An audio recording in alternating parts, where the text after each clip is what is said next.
인사하겠습니다. 사랑합니다. 축복합니다. 예, 한 번 더 인사할까요? 하나님이 함께 하십니다.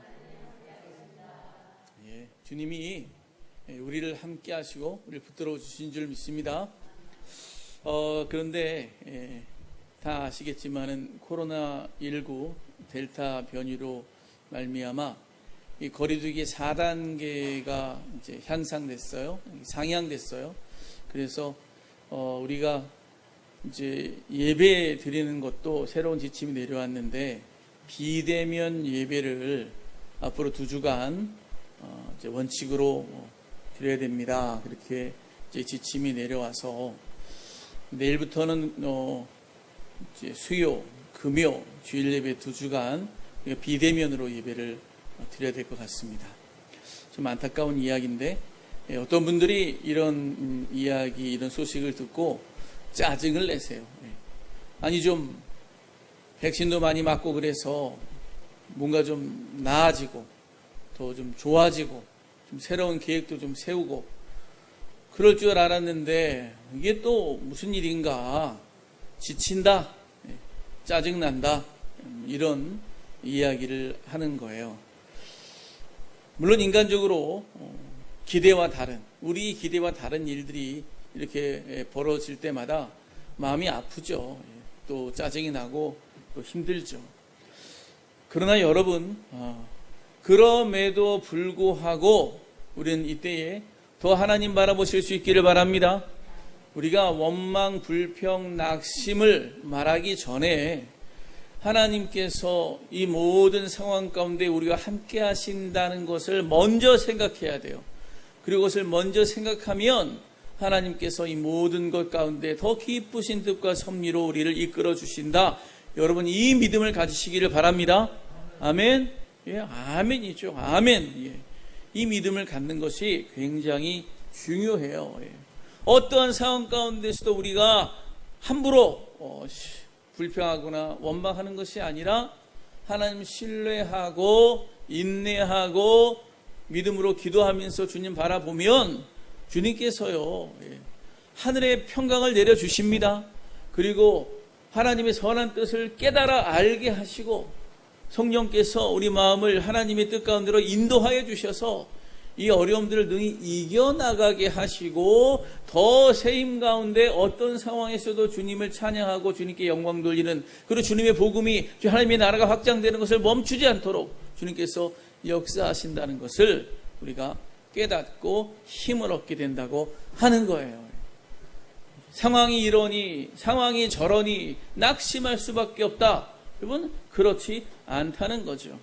그리고 우리가 이렇게 주님 앞에 더 가까이 나아갈 때에 하나님께서 그 과정을 통해서 우리를 훈련시키시고 연단시키시고 하나님과 더 친밀한 관계를 만들어 주세요. 여러분, 그러면 된 것입니다. 우리가 주님 앞에 더 이번 기회를 통해서 친밀하게 더 가까워지자. 그렇게만 이룰 수 있다면, 그것이 될 수만 있다면 그것보다 더 좋은 것이 무엇이 있겠는가 생각하면서 더 깊이 기도하시고 저와 연합하는 삶을 살아가시기를 간절히 바랍니다.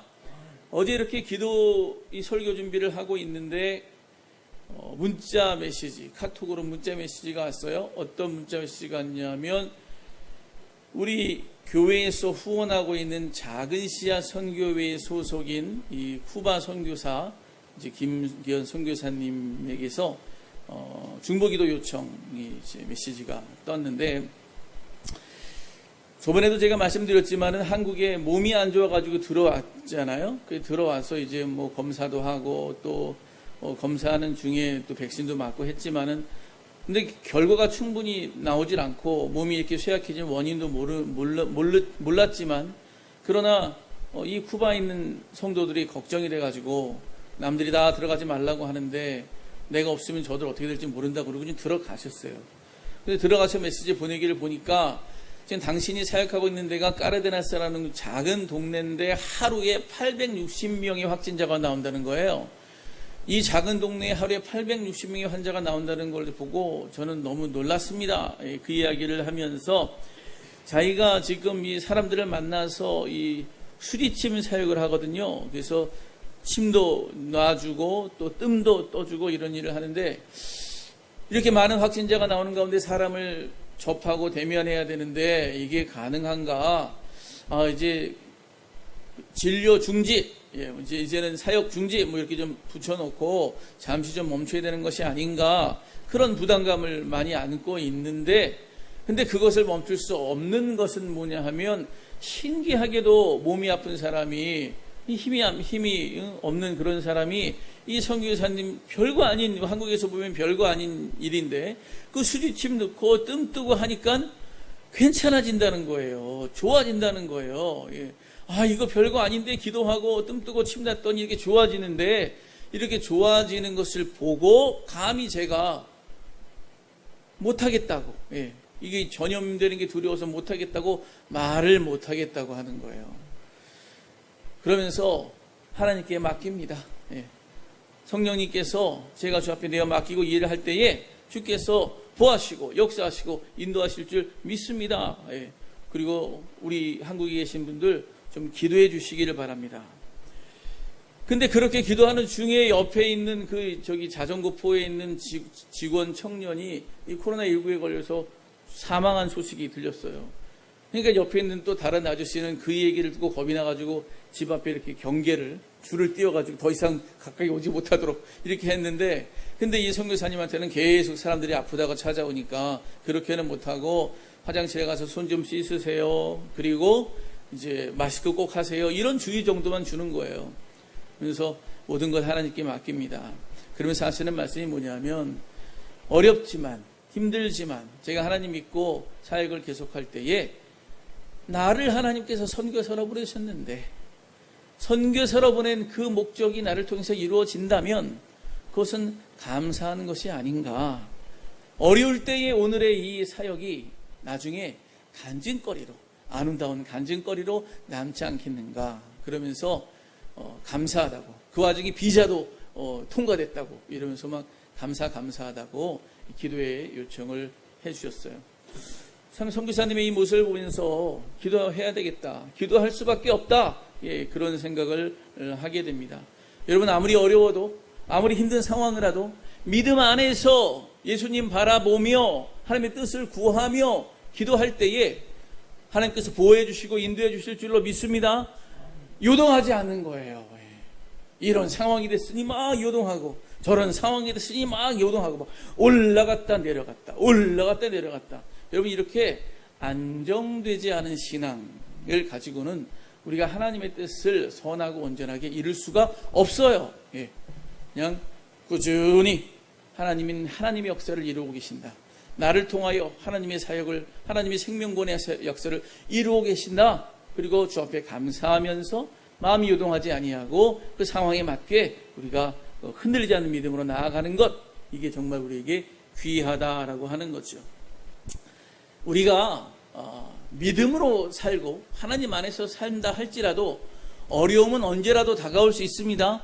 왜냐하면 이 세상은 이미 죄에 물든 세상이거든요. 죄에 물든 세상에서는 엄청난 어려움들과 엄청난 일들이 계속해서 우리에게 닥쳐올 수밖에 없어요. 중요한 것은 그런 것들이 닥쳐올지라도 우리는 하나님 붙잡고 있기 때문에 두려워하지 않고 정말 우리에게 주어진 삶, 우리에게 주어진 믿음의 삶을 굳건하게 살아가는 것, 그게 귀한 것이다 라고 하는 거죠. 정말로 이 어려운 때를 잘 견디면 하나님께서 이 모든 이 코로나 시대에 벌어진 일들이 하나의 간증거리가 되고, 그리고 고백거리가 되고, 그리고 또 용기를 얻게 되는 그러한 경험들이 다 될 줄로 믿습니다.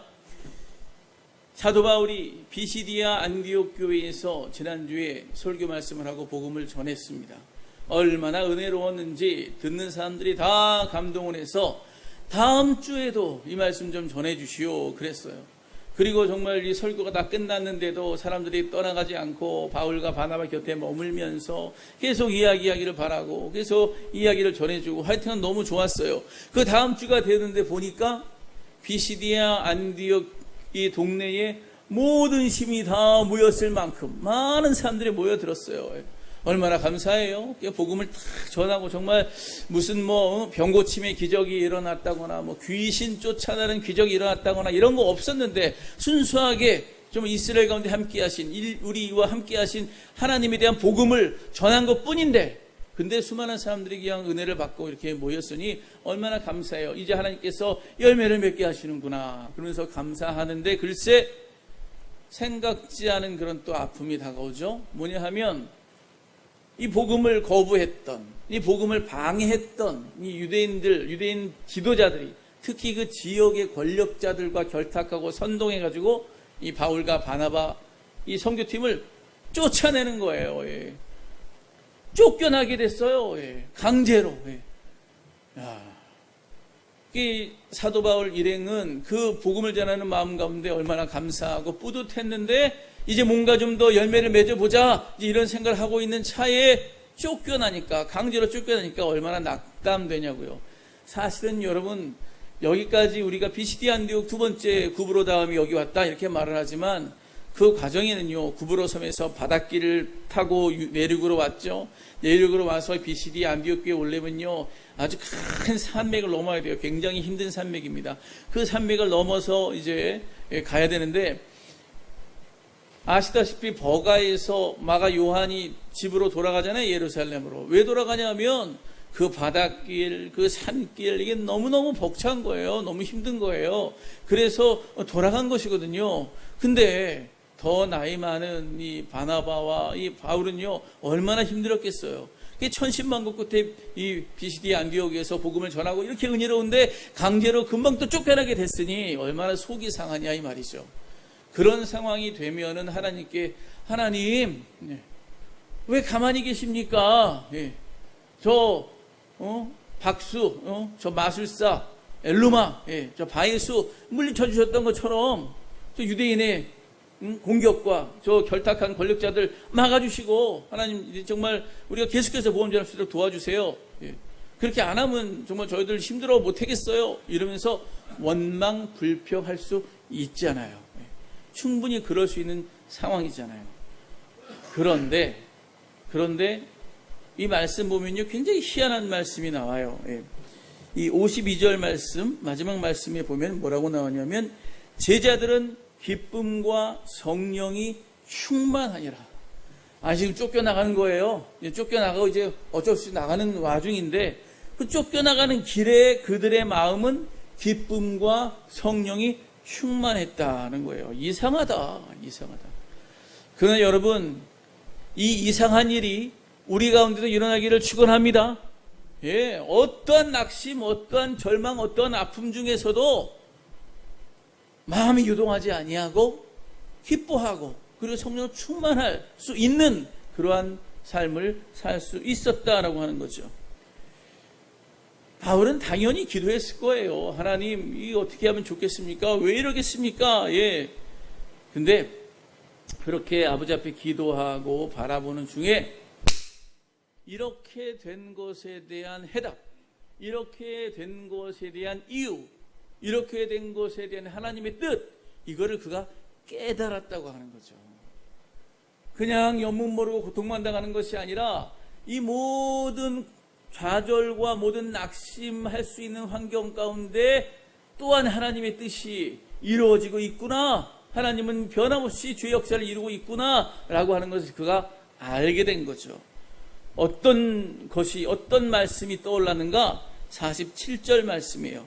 우리 함께 읽어보겠습니다. 47절 말씀 준비 시작. 주께서 이같이 우리에게 명하시되 내가 너를 이방의 빛으로 삼아 너로 땅끝까지 구원하게 하리라 하셨느니라 하니 아멘. 예. 어렵고 고통 중에 있을 때에 바울이 예수님이 자기를 변화시키고 자기를 부르실 때에 이방인에게 복음을 전할 사명을 주셨다고 하는 것, 하나님의 계획이 본래 나에게 그런 게 있었다고 하는 것을 깨달은 거예요. 그 말씀이 떠오른 거예요. 아하, 복음을 전해도 유대인이 이렇게 복음을 받아들이지 않고, 그리고 이방인들은 복음을 이렇게 즐겨 받아들이고, 이렇게 된 일이 그냥 된 일이 아니구나. 내가 이방인들이 이렇게 복음을 많이 받아들여도 유대인들이 나를 이렇게 쫓아내고 막 이렇게 힘들게 하는 것도 이게 다 이유가 있구나. 뭐예요? 복음이 유대인에게서 어디에게로? 이방인에게로 전해지도록 하는데 나를 사용하시는 과정 중에 있는 것이구나. 당연하지. 유대인들이 나를 받아들이지 않고 쫓겨낸다 할지라도 이런 과정을 통해서 오히려 더 빨리 이방인에게 복음이 전파된다면 내가 그렇게 쓰임받는 사람이 돼야지. 이 마음을 갖게 된 것이고 그 하나님의 계획을 그가 깨달아 알게 된 것이죠. 여러분, 하나님의 말씀이 여러분 가운데 온전히 생각나기를 바랍니다. 어려울 때, 힘들 때, 낙심할 때 그냥 생각나는 것이 아니라 하나님을 바라보고 하나님의 뜻을 구하고 기도할 때 하나님께서, 성령께서, 내 안에 계신 성령께서 깨닫게 해 주신다는 거예요. 하나님의 마음을 깨닫게 해 주시고 하나님의 계획을 깨닫게 해 주시고 그래서 하나님과 더 친밀하게 해 주시고 그래서 하나님을 온전히 더 신뢰하게 해 주시고 그래서 하나님의 뜻대로 흔들림 없이 주어진 사명을 감당할 수 있게 된다. 여러분, 이것이 하나님의 백성을 향한 하나님의 뜻이다 이 말이죠. 내가 이방의 빛으로 이제 나를 사용하신다. 그리고 이방으로 향하여 가니까 그 이야기를 듣고 이방인들이 얼마나 좋아하는지 몰라요. 48절로 49절 말씀 함께 읽어보겠습니다. 48절 49절 시작. 이방인들이 듣고 기뻐하여 하나님의 말씀을 찬송하며 영생을 주시기로 작정된 자는 다 믿더라. 주의 말씀이 그 지방에 두루 퍼지니라. 아멘. 예, 아멘. 좌절할 상황이 아니구나. 예. 오히려 이거 하나님 계획대로 되는 거구나. 하나님 본래 계획한 대로 나를 사용하시는구나. 그게 생각나니까 그냥 기쁨이, 좌절과 낙심이 상황이 아니라 하나님의 뜻이 내 안에 지금 이 순간에도 이루어지고 있구나 하는 것이 믿어지니까 기쁨이 솟아나는 거죠. 여러분, 주님 어느 순간에도 주님 바라보시기 바랍니다. 어느 순간에도 주님 의지하시고 믿으시기를 바랍니다. 반드시 좌절에서 일어나 기쁨의 사람으로 성령께서 우리를 이끌어 주시는 거예요. 데살로니가전서 1장 6절에 이렇게 말씀합니다. 또 너희는 많은 환난 가운데서 성령의 기쁨으로 말씀을 받아 우리와 주를 본받은 자가 되었으니.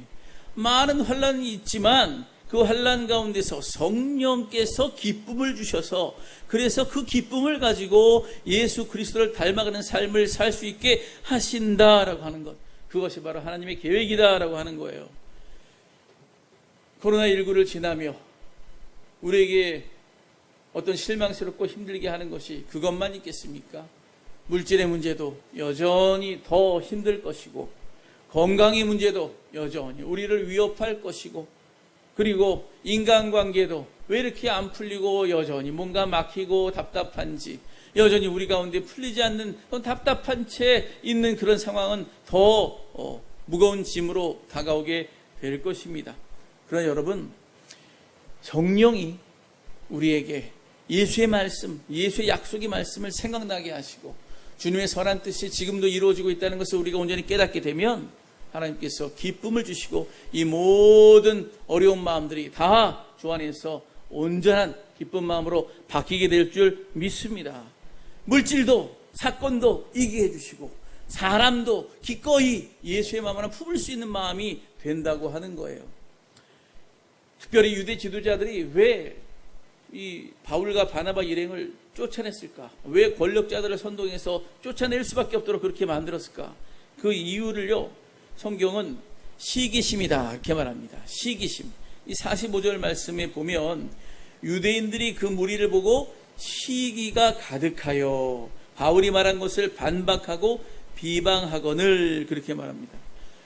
유대 지도자들이 반대했던 것은 그 설교의 내용을 보니까 이방인들과 유대인이 똑같이 구원받을 수 있다는 것이고 저들과 우리가 같아질 수 있다는 것이고 이게 너무 싫었던 것과 또 하나는 자기네들은 이 유대 지도자들은요 말씀 사역자예요. 사람들 앞에 막 성경을 풀어주고 구약 성경을 풀어주고 이렇게 이제 하는 사람들인데 회당에서 근데 자기네들이 할 때는 사람들이 그렇게 많이 모이지 않았는데 바울과 바나바가 이방인들을 향하여 당신들에게도 구원이 있습니다. 하나님 그 계획을 위해서 우리를 보내셨습니다. 이렇게 말하니까 막 구름대같이 몰려드니까 시기 질투가 난 거죠. 참 이 시기 질투가 지도자들에게 있어서는 굉장히 좀 예민하게 다가오는 그런 부분이에요.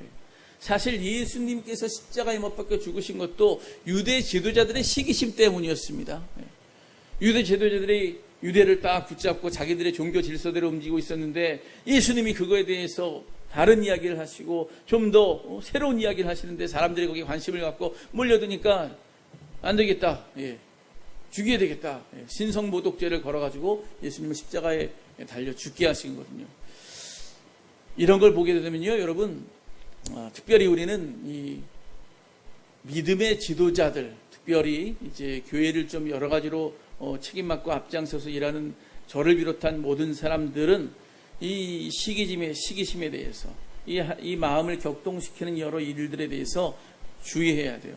아무리 믿음이 좋아도, 아무리 어떤 좋은 그런 어떤 리더격의 위치에 있다 할지라도 사단이요 끊임없이 우리를 격동시키고 우리를 무너뜨리려고 하는 그러한 계획이 있다는 것을 우리가 알아야 된다고 하는 거죠. 사실은 시기심 때문에 사람을 죽이고 시기심 때문에 자기의 어떤 유익을 위해서 사람을 몰아내고 하는 것이 이게 있어서는 안 되는 일이잖아요. 이건 굉장히 나쁜 일이라고 하는 거죠. 우리가 조심해야 되는 겁니다. 복음의 걸림돌이 될 수 있는 거예요. D.L. 무디 목사님이 사람에 대해서 이렇게 말을 했습니다. 인간은 깨진 그릇과 같다. 그래서 계속 충만할 수가 없다는 거예요. 깨졌어요, 그릇이. 그러니까 뭐 하나 담아서 가득 찬 것 같아도 좀 지나면 쑥 빠져나간다는 거예요.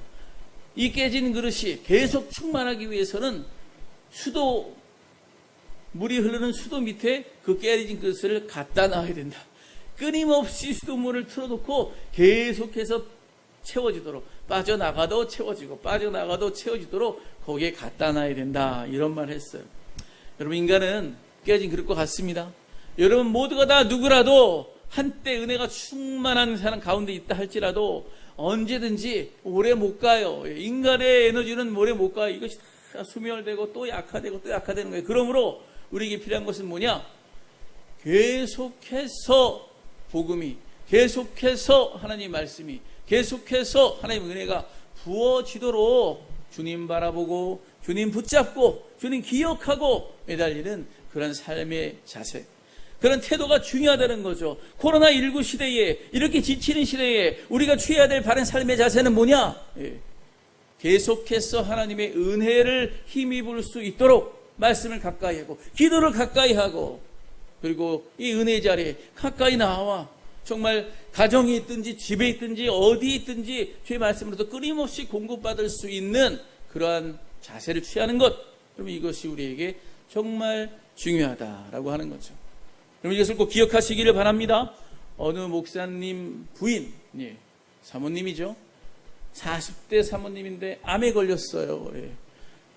이 사모님이 생각하기를, 내가 이 젊은 나이에 암에 걸렸는데 이렇게 된 건 다 남편 때문이다. 내가 목사냐? 남편이 목사인데 남편이 뭐 개척한다, 뭐 교회 목회한다 그러면서 이리저리 끌고 다니는 바람에 내가 고생해서 암에 걸렸다, 이런 생각을 한 거예요. 그러니까 막 은혜도 안 되고 막 지치고 막 절망 가운데 있는데 병원에 입원했을 때 어느 다른 목사님이 오셔서 위로하시면서 이 사모님의 마음을 알고 노트를 하나 주시면서 여기다 감사 제목을 써보세요, 감사 기도를 한번 써보세요, 그런 거죠. 그 자리 앞에서는 네 그러겠습니다 하지만 목사님이 나간 다음에 노트를 던져버렸대요. 나는 지금 절망할 수밖에 없는 상황이잖아. 나는 지금 지쳐서 어떤 감사 이런 게 하나도 떠오르지 않을 수 있는 그런 상황이잖아. 그런데 나에게 이걸 하라고? 이러면서 던져놨다는 거죠. 그런데 며칠 지나서 던져져 있는 노트를 보면서 아이고 그래도 내가 마음을 좀 다잡아야지 이러면서 노트를 붙잡고 다시 한번 그 감사의 그런 것을 한번 기억해 보려고 애를 쓰는데, 제일 먼저 떠오른 것이 뭐냐면, 그래도 하나님께서 나를 믿음을 갖게 하셨잖아. 예수 믿게 하셨잖아. 그래서 내가 죽어도 하나님 나라 갈 수 있도록 내 영혼을 구원해 주셨잖아. 이 감사의 기도 제목이 생각나더래요.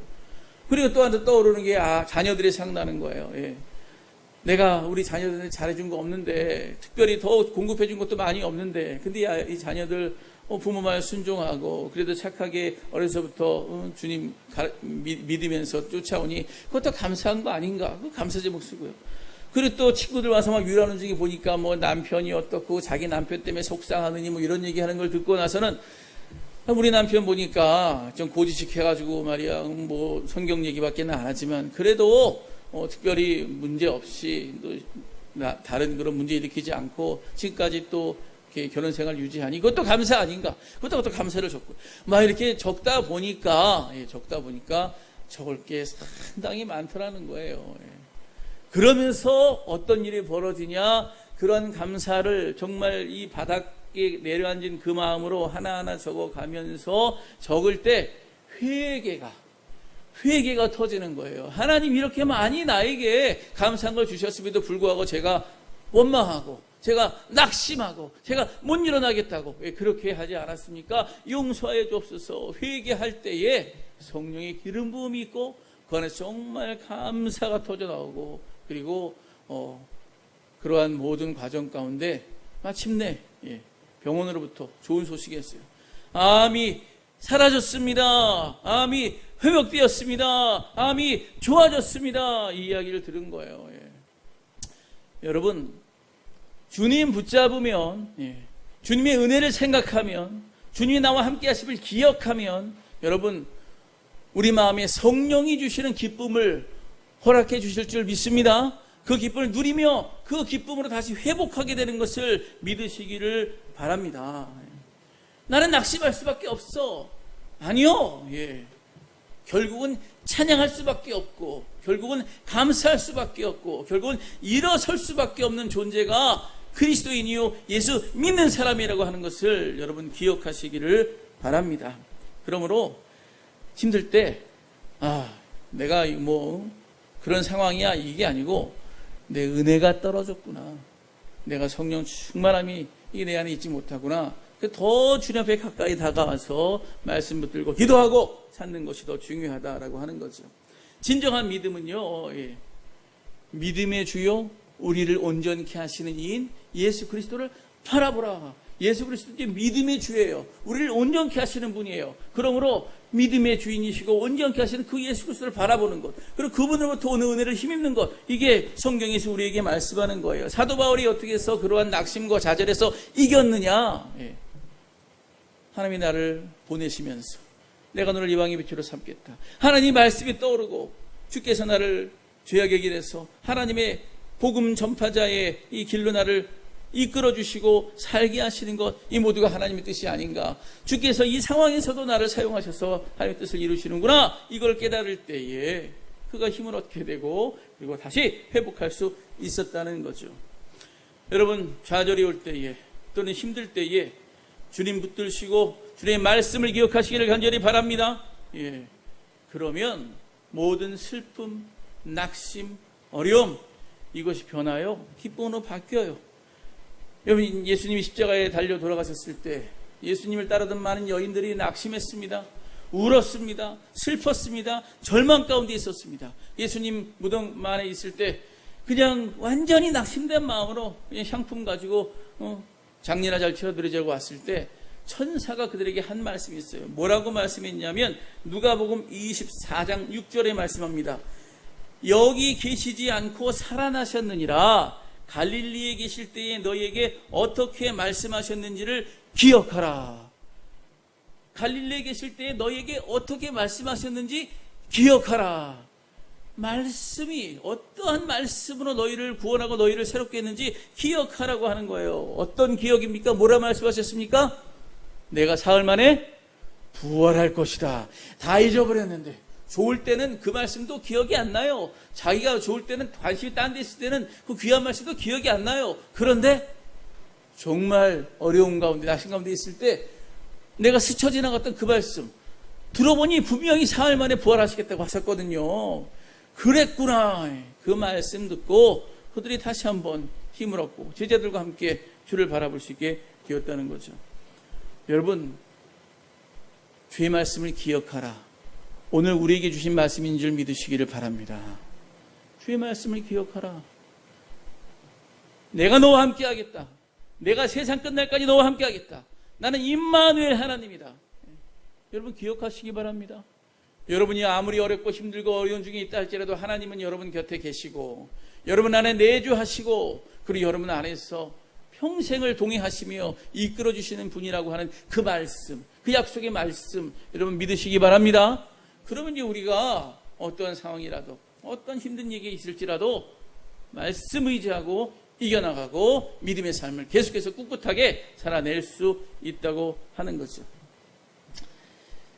우리가 잘 모를 때가 많아요. 어려움이 있을 때라도 이거 정말 뭐 잘못되는 것이 아닌가 그쪽에만 쏠리지 이게 하나님의 선한 뜻이 있는 걸 잘 모를 때가 있어요. 그때는 하나님 붙잡는 거예요. 아브라함이 이제 가나안 땅에 이렇게 들어왔을 때 이 조카 롯의 종들과 아브라함의 종들이 재산 싸움 때문에 서로 싸움이 나고 부딪히니까 이제 갈라지게 됐잖아요. 그때 아브라함이 네가 먼저 좋은 땅 골라라. 그러니까 이 롯이 소알 땅에 기름지고 아주 좋은 땅을 보고 자기가 낼름 저 땅 제가 하겠습니다 그랬어요. 참 세상적인 말로 얌통머리가 없는 거죠. 그 어린애를 데려다가 여기까지 끌고 와서 길러줬으면 우리 어르신 너무 감사한데 내 아버지와 같은 분인데 너무 감사합니다. 그리고 먼저 하셔야죠. 이렇게 해야지 이게 예의지. 그냥 자기 눈에 좋은 거 그냥 저쪽이 좋아요 이러고 그냥 우리 재산 우리 양 떼는 저거 먹어야 돼요. 딱 이 아브라함의 마음이 얼마나 참 서운했을까. 이제 간 다음에 아브라함이 이렇게 땅을 둘러볼 때에 하나님이 그 낙심한 마음 가운데 하나님이 함께 하십니다. 뭐라고 말씀하시냐면 창세기 13장 14절 15절에 롯이 아브라함을 떠난 후에 여호와께서 아브라함에게 이르시되 너는 눈을 들어 너 있는 곳에서 북쪽, 남쪽, 그리고 동쪽과 서쪽을 바라보라. 보이는 땅을 내가 너와 네 자손에게 주리니 영원히 이르리라. 아멘. 이젠 절망하고 낙심이고 이제는 화도 나고 그러는데 주님께서 다 돌아보라. 이거 다 네 것이다. 내가 너에게 줄 것이다. 그 말씀하는 거예요. 사실 하나님이 보시기에는 롯과 헤어진 게 잘 된 거예요. 롯이 그쪽으로 간 게 잘 된 거예요. 왜냐하면 처음부터 아브라함을 부를 때에 하나님께서 너는 본토 친척 아비집을 떠나 내가 네게 지시할 땅으로 가라 그랬거든요. 가족들하고 끊어져서 이제 정말 하나님이 부르시는 그곳을 향해서 독립해서 나가야 되는데 근데 인간적인 정이 못 느껴서 조카를 늘 데리고 다녔었는데 하나님께서의 계획은 이 아브라함과 그 후손을 통해서 믿음의 백성을 세우시고 온 세상을 하나님의 나라로 만들기 위한 계획이었는데 이 조카 롯이 문제가 됐었거든요. 근데 롯이 자기의 기쁨을 따라 자기의 만족을 따라 갔지만 그래도 좀 서운했지만 그러나 그것은 아브라함에게 잘된 일입니다. 아브라함을 통해서 하나님이 원래 이루시고자 하는 하나님의 계획을 이제 본격적으로 시작할 수 있게 된 것이거든요. 여러분 우리가 코로나19뿐 아니라 이 와중에 어떤 사람에게 좀 배신당했거나 어떤 사람에게 실망했거나 어떤 사건 때문에 내 마음이 낙심됐거나 넘어져 있다 할 때에 하나님의 뜻을 생각하고 하나님이 나에게 주신 말씀을 생각하고 그리고 주님을 바라보면서 하나님의 뜻을 구하시는 그런 여러분 되기를 간절히 바랍니다.